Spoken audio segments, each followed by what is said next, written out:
চট্টগ্রামের ঐতিহ্যবাহী শতবর্ষী প্রতিষ্ঠান আল জামিয়াতুল আরবিয়া নাসিরুল ইসলাম নাজিরহাট বড় মাদ্রাসার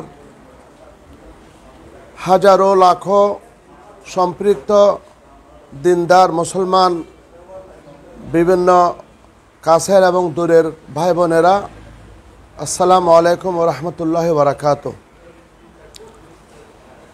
আমি আপনাদের সামনে সংক্ষিপ্ত আকারে সাংবাদিক ভাইদের প্রস্তাবে সংক্ষিপ্ত মাদ্রাসার হালত অবস্থা বর্ণনা করতে বসছি। গতকাল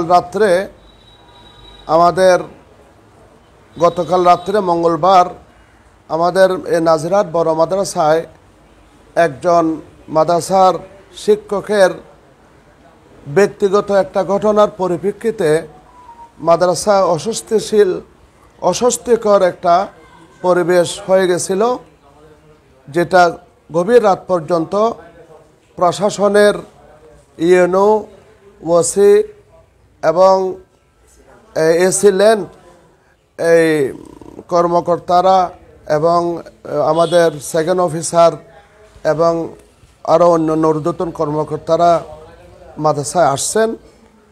সব কিছু ওনারা পর্যবেক্ষণ করেছেন। আমাদের মাদ্রাসার একজন শিক্ষক অন্য একটা মাদ্রাসার শিক্ষকের সঙ্গে কিছু ভুল বুঝাবুঝি বা কিছু বাকবিতণ্ডা হওয়ার কারণে এটাকে স্থানীয় কিছু লোক নিরসন করার জন্য উভয় পক্ষকে মিলা দেওয়ার জন্য প্রস্তাব দিয়েছিল। একটা বসে একটা বিচার কার্য হবে, এই উদ্দেশ্যে ওনাদেরকে ডাকছিল। আমাদের নাজিরহাট মাদ্রাসার উত্তরে আদর্শ স্কুলের মসজিদে বসার কথা ছিল। কথা হয়েছে পরে, প্রথমে ছিল আমাদের পৌরসভাতে বৈঠকের কথা ছিল, ওখানে নতুন ম্যাজিস্ট্রেট আসছে, এই জন্য ওখানে যাওয়ার কথা হলো। তো আরও আমাদের মাদ্রাসার আরও কয়েকজন প্রবীণ ওস্তাদও ছিল, এলাকারও কিছু গণ্যমান্য ছিল। ওনারা বলতেছে আমরা এটাকে সেটেল করে দিব, কোনো রকমের অসুবিধা না, আপনারা আসেন, আপনি আসেন। মৌলানা মুফতি রবিউল হাসান এই হিসাবে ওনারা গিয়া আদর্শ স্কুলের মসজিদে বসছেন। শান্তিভাবে আলোচনা হবে এবং এটা সেটেল করে দিবে, উভয় পক্ষকে মিলাই দিবে।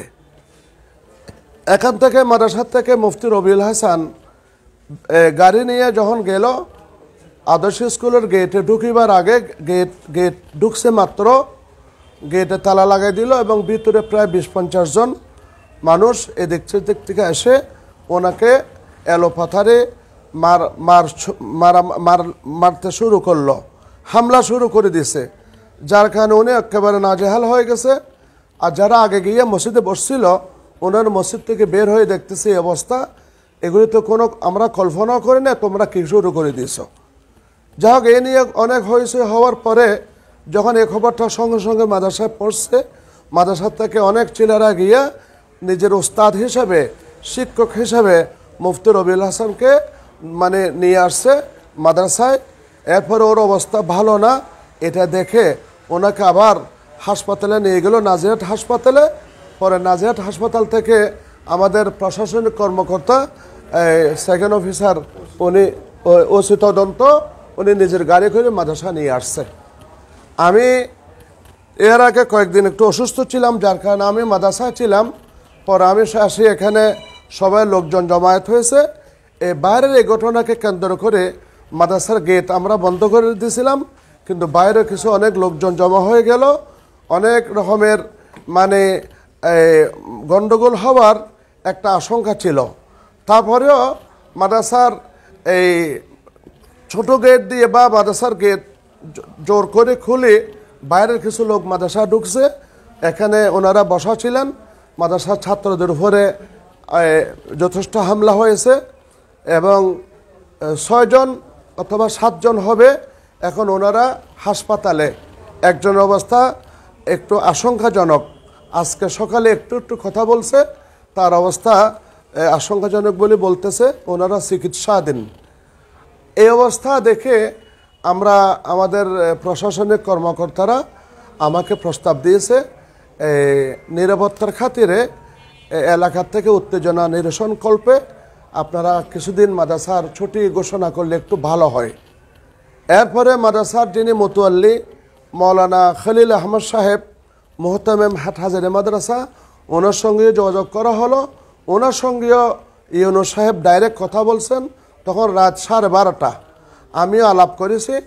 আমাদের মুতওয়াল্লি সাহেব মৌলানা খলিল সাহেব সহ আরও এলাকার আমাদের মাদ্রাসার হুজুরদের আলোচনার মাধ্যমে, পরামর্শের মাধ্যমে এটাই ভালো মনে করা হলো যে আগামী কাল থেকে, মানে আজকে বুধবার থেকে 10 দিন মাদ্রাসা ক্লাস বন্ধ থাকবে, এ ঘোষণা করা হয়েছে।